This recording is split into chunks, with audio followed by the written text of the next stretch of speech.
आखिरी ख्वाहिश औरंगजेब की का दूसरा पार्ट शुरू करने से पहले बात करें। पहले पार्ट की तो हमने बात की कि कैसे दक्कन को जीतने में औरंगजेब को 26 साल तक संघर्ष करना पड़ा, जिसमें अनगिनत मौतें हुई और वहां हुए खर्च ने उनका खजाना खाली कर दिया। लेकिन फिर भी यहाँ मराठाओं का कंट्रोल था। बाद में औरंगजेब का तीसरा बेटा अकबर राजपूतों से जा मिला, लेकिन राजपूतों की हार के बाद संभाजी ने उन्हें पर्सिया भेज दिया, जो वहाँ रोज अपने पिता की मौत की दुआ करता था। जिस पर औरंगजेब ने कहा, देखते हैं पहले कौन मरता है। अब उससे आगे ये सब चल ही रहा था कि इस दौरान अकबर की मृत्यु औरंगजेब से पहले हो जाती है। वहीं 1705 में दक्कन में घूमते घूमते औरंगजेब को 24 साल पूरे हो गए थे और उम्र 86 की। बीजापुर में कैंपेन के दौरान उन्हें लगा कि दिल्ली लौट जाना चाहिए। हालांकि उनकी किस्मत में ये लिखा नहीं था। कृष्णा नदी के किनारे देवापुर में उनकी तबीयत अचानक से खराब हो गई, जिस पर काफिला रोकना पड़ा, जो अगले 6 महीने वही रुका रहा। उसके बाद भी कमजोर बादशाह को पालकी में सफर करवाया गया। 20 जनवरी 1706 को ये काफिला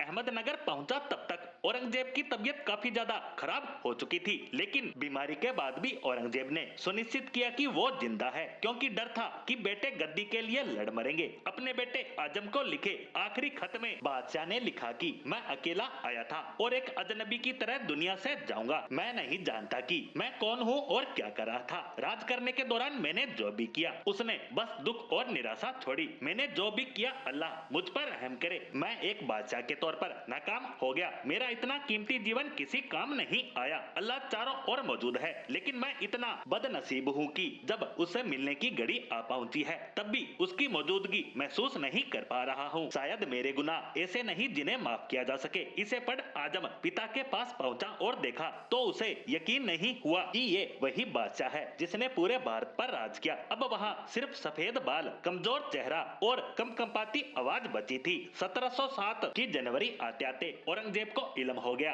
कि वो वापस दिल्ली लौट नहीं पाएगा, वो भी जिंदा। ऐसे में वो अंतिम दिनों में काफी धार्मिक रहा। बीमार रहते भी उसने 5 वक्त नमाज पढ़ना छोड़ा नहीं। आखिरी वक्त तक बादशाह टोपियां सिलता रहा। 3 मार्च 1707 को बादशाह औरंगजेब ने आखिरी सांस ली। उनके शरीर को दिल्ली नहीं ले जाया गया। मौत के बाद उनके बेटे आजम और बेटी जीनत उन निसा अपने पिता के शरीर को महाराष्ट्र के औरंगाबाद जिले में स्थित खुलदाबाद ले गए, क्योंकि औरंगजेब चाहते थे कि जहां उनकी मौत हो वहीं पास में उन्हें दफना दिया जाए। खुलदाबाद में औरंगजेब को शेख जैनुद्दीन साहब की दरगाह के पास कब्र में दफनाया गया। शेख जैनुद्दीन को औरंगजेब अपना गुरु मानते थे। औरंगजेब की कब्र को लाल पत्थरों से ढका गया। उनकी बहन जहां आरा की कब्र पर मिट्टी डाली गई थी ताकि उस पर फूल खिल सके, यही औरंगजेब की कब्र के साथ किया गया। और मृत्यु पर कोई शाही जनाजा नहीं निकाला गया। यही उनकी आखिरी ख्वाहिश थी, क्योंकि उन्होंने आजम को लिखे आखिरी खत में लिखा था, टोपियां सीलकर मैंने 4 रुपए 2 आने कमाए हैं, उन्हीं से